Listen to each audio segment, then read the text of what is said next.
तुम जैसे पढ़े लिखे लोग ही ऐसा करें तो जरा सोचो कि गांव के अनपढ़ लोगों की हालत क्या होगी। ये क्या कह रही हैं दीदी आप? अब मैं तुम्हें डांटूं या फिर तुम्हारे पैसों की चाहत को लेकर चिंता जाहिर करूं? हाँ, अब क्या बताऊं। प्रभु ने जो कुछ हमें दिया है उसे लेकर कहिए, प्रभु इसे आप मुझे आशीषित करके दीजिए। और जब आप ऐसे प्रार्थना करोगे तो प्रभु सहायता करेंगे कि उसमें से भी हम बहुत कुछ बचा लें।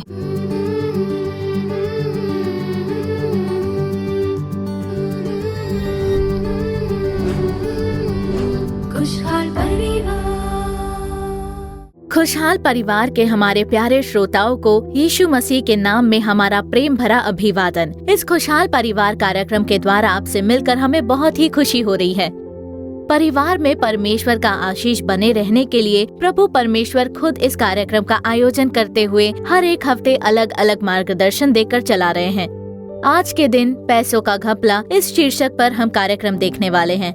हमारे देश में तरह तरह के घपले करके लोगों को आर्थिक रूप से फंसाने वाले कई लोग हैं और ठीक उसी समय दूसरी तरफ चिकनी चुपड़ी बातें करते हुए और झूठे इश्तेहारों पर भरोसा करके फंसने वाले लोग भी बढ़ रहे हैं। जब तक फंसने वाले लोग हैं तब तक फंसाने वाले लोग भी बढ़ेंगे। जो लोग पैसों का घपला करके फंसाते हैं और जो लोग अपने पैसों को गंवाकर बुरी तरह फंस चुके हैं, इन दोनों की वजह एक ही है, वो है पैसों की लालच। तो प्रियजनों, प्रभु यीशु मसीह की यही इच्छा है कि हम कभी पैसों की लालच ना करें।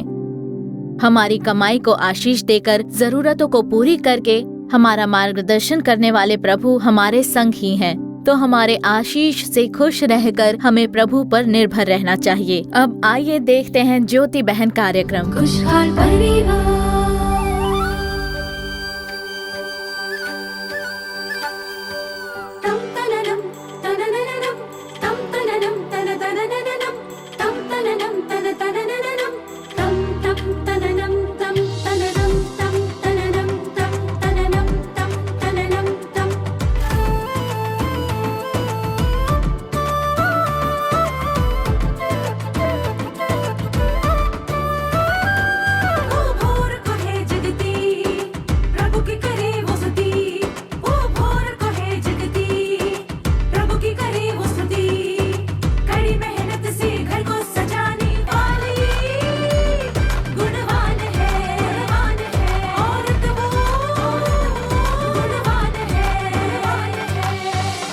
ज्योति बहन, पर इसमें कोई खतरा तो नहीं है? अरे कैसी बातें कर रही हो तुम, कितनी भोली हो। आज तो यही एक नंबर बिजनेस है। सच कह रही हैं? हाँ सच कह रही हूँ। अगर तुम 1 लाख दोगी ना तो महीने के 30,000 रूपए मिलेंगे, वो भी तुम्हें साल भर मिलेंगे। तुम्हारे पैसे तो तुम्हें एक ही साल में मिल जाएंगे। 1 लाख पर तुम्हें सालाना 3,60,000 मिलेंगे। मतलब कुल मिलाकर फायदा 2,60,000 रूपए का होगा। दीदी, क्या इस पर भरोसा किया जा सकता है? अगर ऐसी कोई बात होती तो क्या मैं ये तुम्हें बताती? अब देखो, पिछले 1 साल से मैं खुद इसे चला रही हूँ। मुझे भी अच्छा खासा फायदा होता है, इसीलिए तो मैं तुम्हें बता रही हूँ। अब देखो सुबी, अगर 1 लाख रुपए दोगी तो 2,60,000 रूपए का फायदा होगा। अगर इसमें 5 लाख दोगी तो जरा सोच कर देखो 1 साल में कितना फायदा होगा तुम्हें। सुनने में तो अच्छा लगता है, लेकिन वेकिन कुछ नहीं। ज्यादा मत सोचो इस पर। ऐसी चीजों के लिए तुरंत सोचकर तुरंत फैसला ले लेना चाहिए। मैं बस सोच रही थी कि एक बार उनसे भी इजाजत ले लूं। ऐसा कौन सा पति है जो इसमें तुम्हारा साथ देगा? वो 1000 बहाने बनाएगा। तुम्हें मुझ पर भरोसा है ना? भरोसा तो है दीदी। तो बस उतना ही काफी है। तुम पैसे तैयार रखना, बाकी मैं संभाल लूंगी। ठीक है दीदी। मेरे पास तो 3 लाख ही है और 2 लाख की जरूरत है, तो क्या करूं मैं? कहीं कर्जा ले लेती हूँ या फिर गहने गिरवी रख देती हूँ।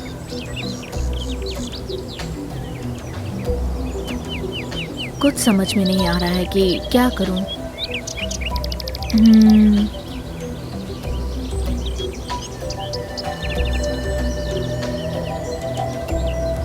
कुल मिलाकर साल में 10 लाख रुपए का फायदा होगा, उतना काफी है। ये लीजिए दीदी, पूरे पैसे हैं, गिन लीजिए। मेरी पत्नी से छुपा कर ये पैसे दे रहा हूँ। तुम फिक्र मत करो, महीने के 30,000 रूपए तुम्हारे घर तक पहुंच जाएंगे, उसकी गारंटी मैं देती हूँ। आप पर पूरा भरोसा है दीदी। मेरे छोटे भाई से भी कहा है, वो भी 2 लाख का बंदोबस्त कर रहा है, उसे भी इसमें जोड़ लीजिए दीदी। बिल्कुल भैया, आप जैसे लोगों के लिए ही तो ये शुरू किया ठीक है। है दीदी, चलता हाँ हूँ। हाँ।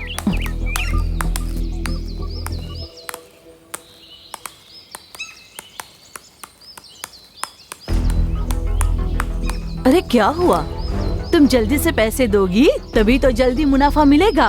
तुमने तो कहा था कि 2 दिन में पैसे मिल जाएंगे, पर अभी तक पैसे नहीं दिए। कब तक दोगी ये तो बता दो मुझे। मैं उसी के लिए तो गहने गिरवी रखने जा रही हूँ। अच्छा ऐसी बात है, तो इसके बारे में तुमने अपने पति से कहा? नहीं दीदी, मुझे आप पर पूरा भरोसा है, लेकिन आप ये क्यों पूछ रही हैं? नहीं, बस यूं ही पूछ लिया। तुम उन्हें भी बता सकती हो। अच्छा फिर मैं तुमसे कल मिलती हूँ, आज थोड़ा और काम है, अभी मैं चलती हाँ। हूँ। हाँ?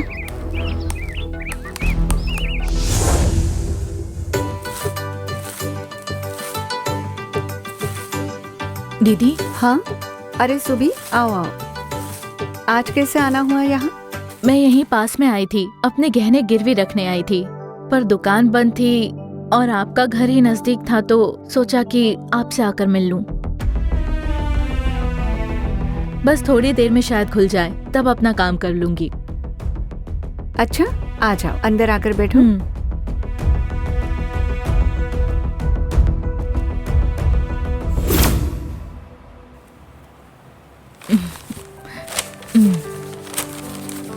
ये लो पानी।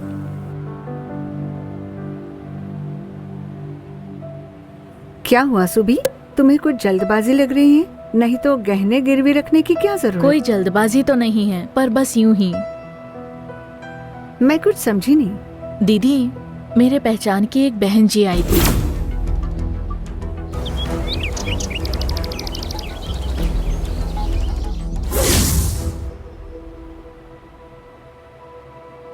आप किस सोच में पड़ गई दीदी? अगर तुम जैसे पढ़े लिखे लोग ही ऐसा करें तो जरा सोचो कि गांव के अनपढ़ लोगों की हालत क्या होगी। मैं कुछ समझी नहीं दीदी।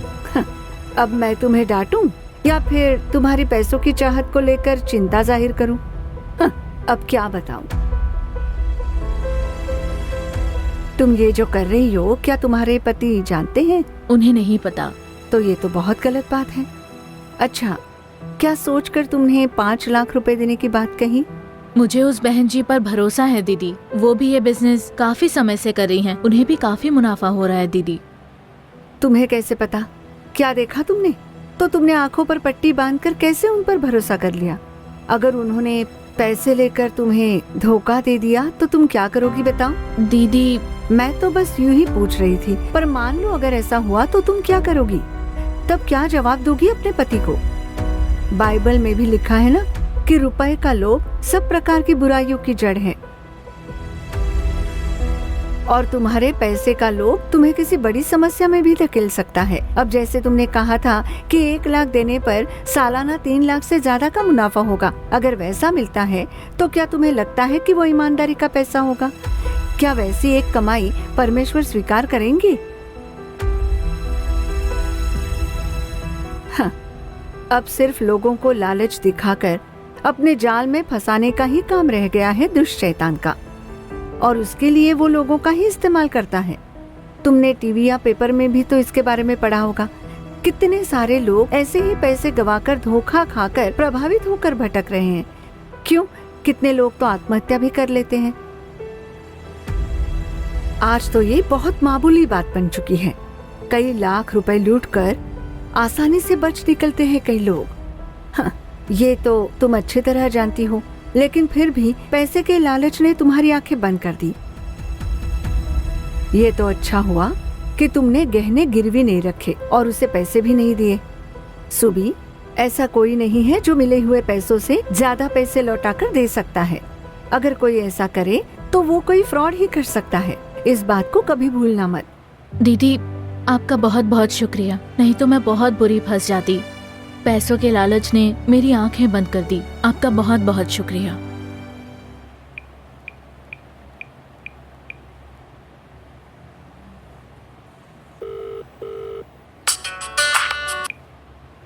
हेलो। हेलो सुबी, पैसों का बंदोबस्त हुआ क्या? लगता है तुम बहुत सोच रही हो। अगर भरोसा नहीं है तो छोड़ देते हैं। वैसे भी काफी लोग तैयार हैं इसमें पैसे डालने के लिए। वैसे कोई बात नहीं है दीदी, आप सुबह आ जाइए, मैं आपको पैसे देती हूँ। अच्छा ठीक है, तो फिर कल सुबह सुबह 5 लाख मिलने वाले हैं।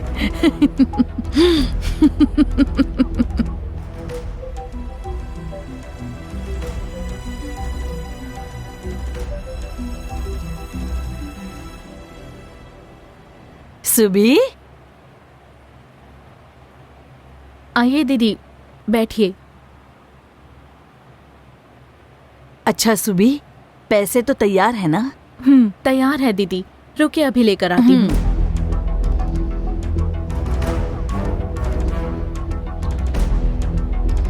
इसके पास से 5 लाख रुपए का जुगाड़ तो हो ही जाएगा।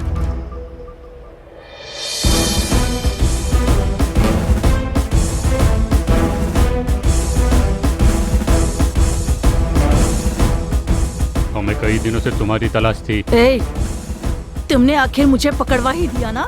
मैं वापस आऊंगी और फिर देखना क्या हाल करती हूँ तुम्हारा। हाँ, बहुत हुआ, चलो अब।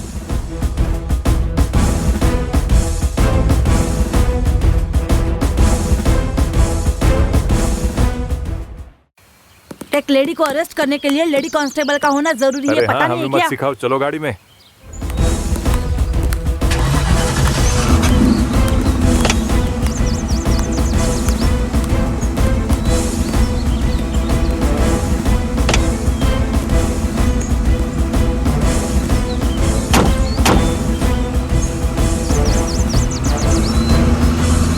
ये तुमने अच्छा किया सुबी।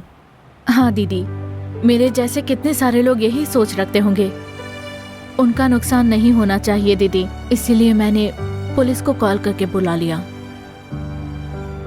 अब जिस किसी ने भी इसे पैसे दिए होंगे उनके सारे पैसे वापस मिल जाएंगे ना दीदी? हाँ सुबी, उनके पैसे जरूर उन्हें वापस मिल जाएंगे। बस उतना काफी होगा।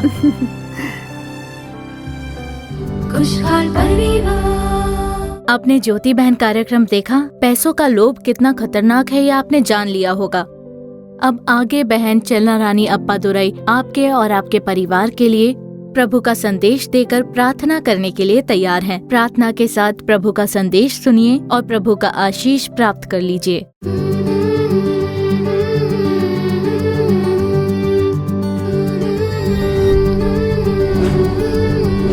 खुशहाल परिवार।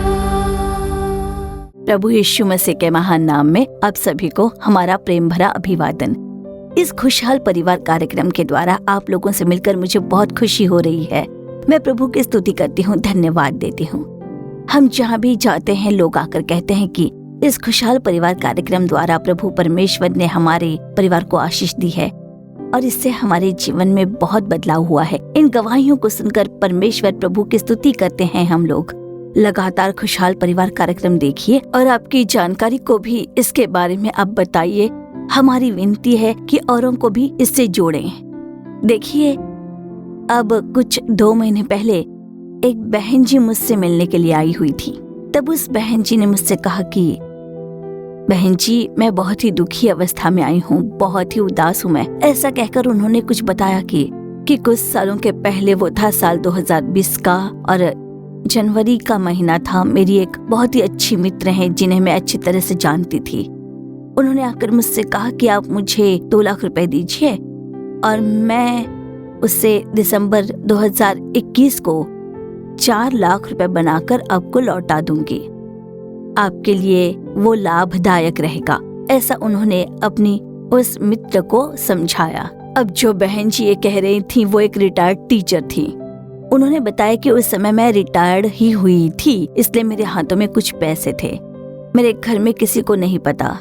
उस बहन जी ने मुझसे पैसे मांगे तो मैंने बिना सोचे समझे दे दिए। अब देखिए 2021 दिसंबर भी चला गया था। उन्होंने कहा थोड़ा रुक जाओ, 2022 के पहले महीने के शुरुआती दिनों में मैं दे दूंगी। देखिए, मैं जनवरी के महीने में उनसे जाकर मिली, फिर फरवरी में जाकर मिली। वो बस बात को टालती गई और फिर मार्च के महीने में उन्होंने ऐसा कह दिया कि तुमने तो मुझे पैसे ही नहीं दिए। अब मैंने किसी को बिना बताए वो पैसे उस महिला को दे दिए थे। उन्होंने जब कहा कि मुझे 4 लाख मिलेंगे तो मैंने किसी को बिना बताए ही दे दिए। और आज वो कह रही है कि ना तुमने मुझे पैसे दिए, ना ही मैंने तुमसे कोई ऐसे पैसे लिए हैं। अब मैं उनके सामने बहुत गिड़गिड़ाई, लेकिन उन्होंने मेरी एक नहीं सुनी। वो कहती हैं कि क्या सबूत है कि तुमने मुझे पैसे दिए, और मेरे दिल को तोड़ने वाले ऐसे शब्द उसने कह दिए कि मैं वहाँ से चली आई। अब आज ऐसी हालत है कि मैं किसी को नहीं बता पा रही हूँ। मैं बहुत दुखी हो गई हूँ। मैंने बस इस बात को अपने बच्चों को ही बताया है, और उसके बाद फिर मेरे परिवार के दूसरे लोग भी इसके बारे में जान गए। अब उसके बाद सभी ने मुझ पर बहुत ही गुस्सा किया, और मेरा मन अभी भी बहुत उदास है। बिल्कुल शांति नहीं है। क्यों जी रही हूँ, ऐसे विचार आने लगे हैं अब तो प्रियजनों, तब प्रभु ने कृपा की। मैंने उस बहन के लिए प्रार्थना करके उसे दिलासा देकर भेजूं। उन्होंने तो इतना भी कह दिया कि सिर्फ मेरे पैसे जो मैंने 2 लाख रुपए दिए थे उसे लौटा दो, मुझे 4 लाख की बिल्कुल जरूरत नहीं है। तब जाकर वो कह रही है कि तुम जरा रुक जाओ, मैं 2 महीने के बाद तुम्हें लौटा दूंगी। देखिए, परमेश्वर ने जो कुछ हमें दिया है उसे प्रभु से प्रार्थना करके कहें कि प्रभु इसे आशीष दीजिए। ऐसे प्रार्थना करोगे तो उसमें से बहुत सारा बचाने के लिए प्रभु कृपा करेंगे। 1 तीमुथियुस अध्याय 6 और वचन 10 कहता है, क्योंकि रुपए का लोभ सब प्रकार की बुराइयों की जड़ है। तो परमेश्वर ने अगर आपके हाथों में 10,000 रुपए भी दिए हैं तो कहिए कि प्रभु आप इन पैसों को आशीषित कीजिए। इसमें से कोई फिजूल खर्ची ना हो, मैं भी बेकार का खर्च ना करूं। आप मेरा मार्गदर्शन करें। ऐसी अगर आपने प्रार्थना की और कार्य करने लगे तो प्रभु कृपा करेंगे कि उसमें से भी आप काफी पैसे बचा लें। प्रियजनों, हो सकता है ऐसी किसी स्थिति में आप भी इस कार्यक्रम को देख रहे होंगे। किसी के मांगने पर मैंने पैसे दे दिए और आज वो कह रहा है कि तुमने पैसे ही नहीं दिए। ऐसी स्थिति में हो सकते हैं आप, या फिर मैंने पैसे दिए और आज इतने साल हो गए अब तक उन्होंने मेरे पैसे नहीं लौटाए हैं। मैं इस बात को किसी को भी बता नहीं पा रही हूँ। या फिर देखिए, मुझे आप ज्यादा पैसे तो नहीं पर मेरे पैसे लौटा दीजिए ऐसा कहें, लेकिन उसके लिए भी वो लोग काफी वक्त लेते हैं और कहते हैं कि मैं नुकसान में हूँ। ऐसी ही किसी स्थिति में आज आप भी इस कार्यक्रम को देख रहे होंगे। तो जो भी बहनें या जो भी भाई हैं, तो परमेश्वर की उपस्थिति में सबसे पहले आपने जो गलती की है उसके लिए क्षमा मांगिए। प्रभु आपकी उपस्थिति में मैंने प्रतीक्षा नहीं की और अपनी ही मनमानी की, अपने ही मन की सुनी, मेरी ही इच्छा के अनुसार मैंने कार्य किया, अपनी ही समझ से मैंने काम किया। मुझे क्षमा कीजिए प्रभु। ऐसे कहकर अर्पण करोगे तो प्रभु जरूर क्षमा करेंगे। और उतना ही नहीं, आपको सिर्फ क्षमा ही नहीं मांगनी चाहिए पर कहिए, प्रभु मैंने जो पैसे दिए हैं उसे फिर से मिलने के लिए मुझ पर कृपा कीजिए। एक द्वार खोल दीजिए प्रभु। ऐसी आप प्रार्थना कीजिए, प्रभु चमत्कार करेंगे, परमेश्वर कृपा करेंगे। मुझे और एक बात याद आ रही है। मैं जहाँ पर रहती हूँ बस उसी के पास में वो बहन जी रहती हैं। उन्होंने भी एक बात बताई थी। उन्होंने बताया कि ठीक उसी एक स्थिति में वो भी एक बार अपनी सहेली के द्वारा, जिसने उनसे कहा कि 1 लाख रुपए दोगी तो मैं दुगना लौटाऊंगी, ऐसा उन्होंने कहा। लेकिन ये बहन जी बहुत ही अच्छे से प्रार्थना करने वाली एक महिला थी और उनका नाम है सुगंधी। वो प्रभु की सेवकाई करती हैं।